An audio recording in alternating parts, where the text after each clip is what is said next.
इस वीडियो में हम विद्यालय नेतृत्व अवधारणा एवं अनुप्रयोग फॉर सेकेंडरी निष्ठा मॉड्यूल की मूल्यांकन प्रश्नोत्तरी के लगभग सभी प्रश्नों को हल करेंगे। प्रश्न है, विद्यालय में दल में निम्नलिखित को बढ़ावा नहीं देना चाहिए। सही उत्तर होगा मतभेद की स्थितियों को। अगला प्रश्न है, कौन सा निर्णय सकारात्मक प्रतिफल दे सकता है। सही उत्तर होगा जो साक्ष्यों पर आधारित है। अगला प्रश्न है, सीखने के दौर यानी लर्निंग राउंड्स सबसे ज्यादा सहायक हैं। सही उत्तर होगा शिक्षण अधिगम प्रक्रियाओं के प्रभावी अंतरण के लिए शिक्षकों की क्षमताओं के निर्माण में। नेक्स्ट, अकादमिक नेतृत्व में शामिल नहीं है। सही उत्तर होगा नियमों विनियमों का ज्ञान। नेक्स्ट, लीडरशिप फॉर लर्निंग की खास विशेषताएं निम्न में से प्राप्त नहीं होती। सही उत्तर होगा निरंकुश नेतृत्व। अगला प्रश्न है, शिक्षकों के बीच मतभेद यानी टकराव की स्थिति में जब एक विद्यालय नेतृत्वकर्ता मध्यस्थता करता है तो उसे आदर्श रूप से होना चाहिए। सही उत्तर होगा समस्या का समाधान करें।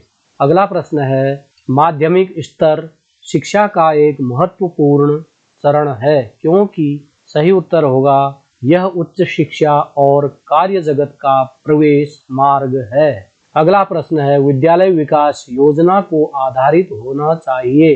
सही उत्तर होगा विद्यालय के सभी पहलुओं को समेटने वाले नैदानिक अभ्यास पर।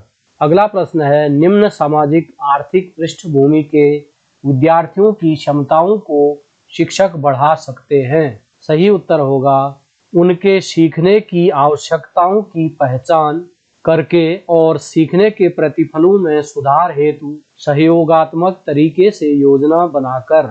अगला प्रश्न है, एक विद्यालय नेतृत्वकर्ता के लिए स्वयं का विकास महत्वपूर्ण है। सही उत्तर होगा अपने आत्मविश्वास को बढ़ाने के लिए जो उसे चुनौतियों को स्वीकारने हेतु तैयार करता है। अगला प्रश्न है, लीडरशिप फॉर लर्निंग फ्रेमवर्क में शामिल नहीं है। सही उत्तर होगा मतभेद पैदा करना। अगला प्रश्न है, एक प्रभावी नेतृत्वकर्ता बनने के लिए स्वयं के दो सबसे महत्वपूर्ण गुण हैं। सही उत्तर होगा पहल करने वाला और सकारात्मक दृष्टिकोण रखने वाला होना। अगला प्रश्न है, तनाव प्रबंधन रणनीति आधारित है। सही उत्तर होगा मानवीय जुड़ाव विकसित करने पर। अगला प्रश्न है, विजन का निर्माण महत्वपूर्ण है। सही उत्तर होगा विद्यालय के रूपांतरण के लिए एक भविष्योन्मुखी दिशा की स्थापना हेतु।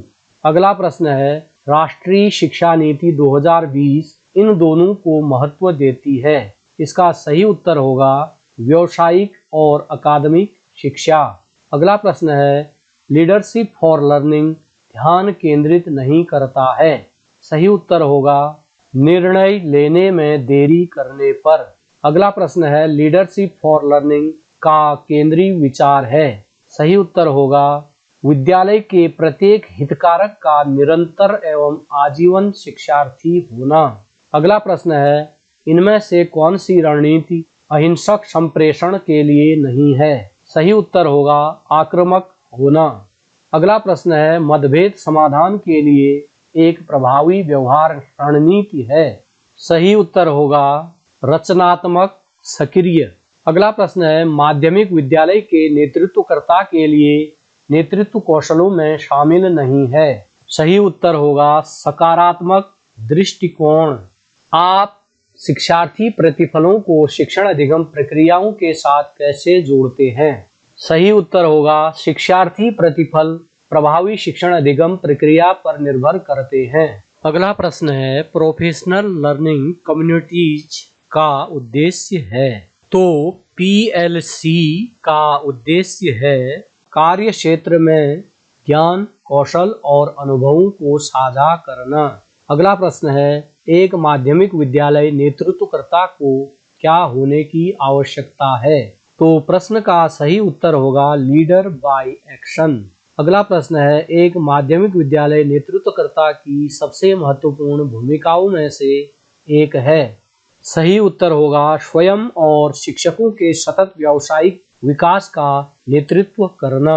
अगला प्रश्न है, विद्यालय नेतृत्वकर्ता की सामान्य जिम्मेदारी है। सही उत्तर होगा हितधारकों के सहयोग से विद्यालय की विकास योजना तैयार करना। अगला प्रश्न है, विद्यालय आधारित आंकड़ा यानी डेटा क्यों महत्वपूर्ण है। सही उत्तर होगा विद्यालय के रूपांतरण के लिए उपयोग किए जाने वाले साक्ष्यों के रूप में।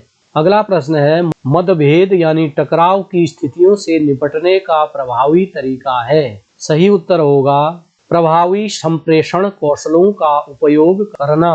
अगला प्रश्न है, आत्मचिंतन के लिए अनिवार्य है। सही उत्तर होगा विचारों एवं कार्यों का विश्लेषण और मूल्यांकन करना। अगला प्रश्न है, माध्यमिक स्तर पर प्रभावी नेतृत्व का लक्ष्य है। सही उत्तर होगा विद्यार्थियों के बीच सीखने की क्षमताओं का विकास करना। अगला प्रश्न है, मूल्य नेतृत्व में शामिल है। सही उत्तर होगा विश्वास, मूल्य, ज्ञान और अनुभव। अगला प्रश्न है, एक शिक्षक को परामर्श देने के दौरान इनमें से कौन सा सही रवैया नहीं है। सही उत्तर होगा समस्या समाधान की कम क्षमता होने के कारण शिक्षक की आलोचना करना। अगला प्रश्न है, शिक्षकों को फीडबैक प्रदान करने का मूलभूत उद्देश्य है। सही उत्तर होगा शिक्षण अधिगम प्रक्रियाओं में सुधार हेतु शिक्षक के साथ संवाद करना। अगला प्रश्न है, अकादमिक पर्यवेक्षण की तकनीकों में शामिल नहीं है। सही उत्तर होगा शिक्षकों पर हावी होना। अगला प्रश्न है, इनमें से किसे एक नेतृत्व अभ्यास के रूप में वर्णित नहीं किया जा सकता है। सही उत्तर होगा विद्यालयी कार्यों का ठीक से प्रबंध न करना। अगला प्रश्न है, कौन सा गुण लीडर बाय एक्शन का नहीं है। सही उत्तर होगा पूर्वाग्रही रवैया रखना। अगला प्रश्न है, इनमें से कौन सा विद्यालय नेतृत्व का मॉडल नहीं है। सही उत्तर होगा नकारात्मक नेतृत्व। अगला प्रश्न है, शिक्षक नेतृत्व का अर्थ नहीं है। सही उत्तर होगा हर समय व्याख्यान पद्धति का उपयोग करना।